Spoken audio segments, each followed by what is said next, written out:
Pán Hačko, potom ako ste sa vy obrátili na okresnú prokuratúru Humenné, začala táto prokuratúra konať. S akým výsledkom pre vás?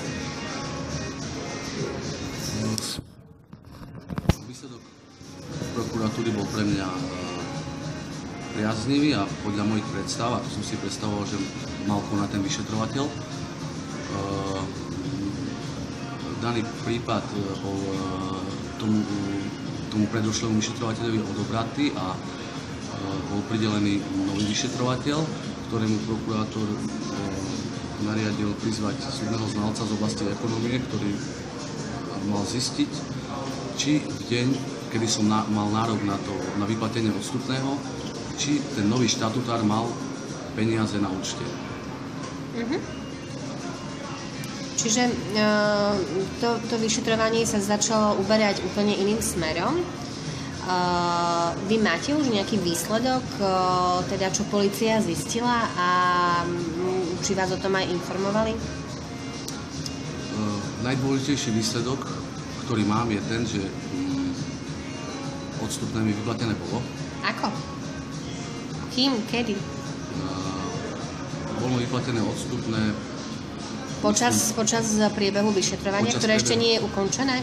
Áno, počas priebehu vyšetrovania s prekvapivým doprovodným listom, kde sa uvádza, že bolo mi vyplatené odstupné, na ktoré som mal nárok. To vám písal kto? Tu vypísal pán Skrip. Taktiež uvádza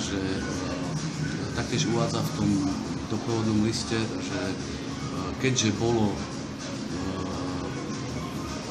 ten môj prípad odstupného, keďže bol v rámci nejakého šetrenia, ktoré malo šetriť polícia, čiže to šetrenie bolo zastavené a oni na základe toho, že bolo to šetrenie zastavené, mi posielajú odstupného, ktorý som mal nárok. Ale polícia vám napísala nejaké oznámenie, že je zastavené trestné stíhanie alebo vyšetrovanie?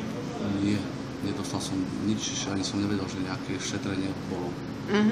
Čiže podľa vás, vašich informácií, polícia stále koná ešte vo veci? Lebo vás neinformovali o tom, že polícia už konať prestala v tomto prípade. A teda ten istý pán riaditeľ, ktorý vám tvrdil na začiatku školského roku, že vám toto odstupné nepatrí, vám už teraz v tomto liste potvrdil, že vám odstupné patrí. Presne tak. Čo to ako pre vás znamená? Čo si vy o tom myslíte? Aký máte vy z toho dojem alebo pocit? Môj pocit. Ja si myslím, že nárok na odstupné som mal v deň splatnosti môjho odstupného, keď pán riaditeľ si chcel dať prešetriť tento prípad, to moje odstupné, mohol ho dať prešetriť na okresný súd. Podľa mojich informácií na to mal právo, kedy do 2 mesiacov od môjho nároku na odstupné môže dať takýto prípad prešetriť súdu a súd určí, či som mal nárok. Alebo nie. On to urobil, čiže neurobil to. On to neurobil.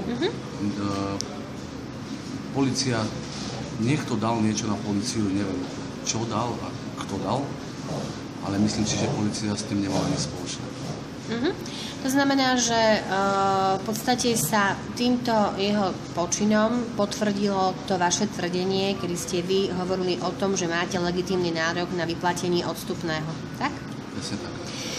No, lenže to odstupné vám bolo vyplatené, lenže to neznamená, že keď teraz vlastne vy, kedy ste ho dostali v januári či vo februári? Niekedy začiatkom februára. Začiatkom februára 2016 ste dostali odstupné, na ktoré ste si vy narokovali v septembri 2015. Čiže podľa vás to ako keby sa zmazalo, to počínanie toho riaditeľa tým, že vám teraz to odstupné vyplatil? Ja si myslím, že určite sa to zmazať nemôže. Čiže ďalšia otázka. Tým kolegom, vašim 4, ktorým odstupné v septembri vyplatil, tak to odstupné im uznal, ale vám a vašej kolegyni ho neuznal. Vyplatil to odstupné teraz aj vašej kolegyni? Áno. Vyplatil aj mojej kolegyni. aj keď moja kolegyňa dala takú istú sťažnosť na prokuratúru ako ja, ale jej sťažnosť bola zamietnutá. Mm-hmm. Čiže pre mňa teraz vystáva taká otázka. Pán Hačko, myslíte si, že tento riaditeľ sa voči vám nejak zachoval nejak účelovo, že vám mohol nejak aj úmyselne poškodiť, alebo konal z nejakej nevedomosti, ktorú teraz následne ľutuje? Myslím si, že áno, že konal zaujato. A neviem, ako si bude počínať teraz ďalej.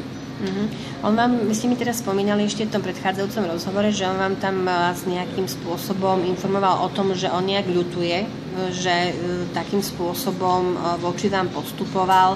Je to podľa vás ako tá ľútosť úprimná a tú ľútosť prejavil takým legitímnym spôsobom, aký mal on nárok zo zákona alebo povinnosť? Neviem na to odpovedať. Myslím si, že to všetko, čo sa stalo, podľa môjho názoru bol ovplyvňovaný zamestnancami mesta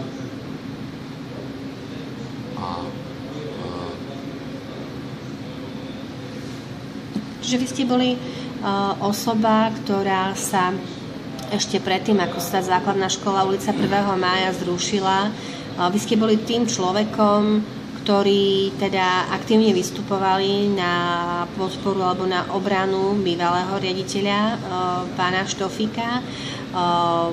Takisto ste sa zúčastňovali aj mestských zasadnutí, kde sa to rozoberalo, mali ste rôzne pripomienky a návrhy, vy ste verejne prejavili svoju nespokojnosť so zrušením tejto školy. Myslíte si, že to, čo sa vám teraz stalo, že to bolo, ako by som povedala, taká odveta za vaše postoje? Myslím, že celkom jasne som to povedal pred chvíľou aj ako bolo odpovedané na moju otázku, teda na otázku mestským poslancom, ktorý som dal, že prečo mi nebolo vyplatené odstupné, tak kde podľa mojich informácií im bolo na tú otázku odpovedané, že preto, že som drzý. No, tak drzosť sa dá vysvetliť rôznymi spôsobmi. Dobre, tak ďakujem veľmi pekne. Ďakujem.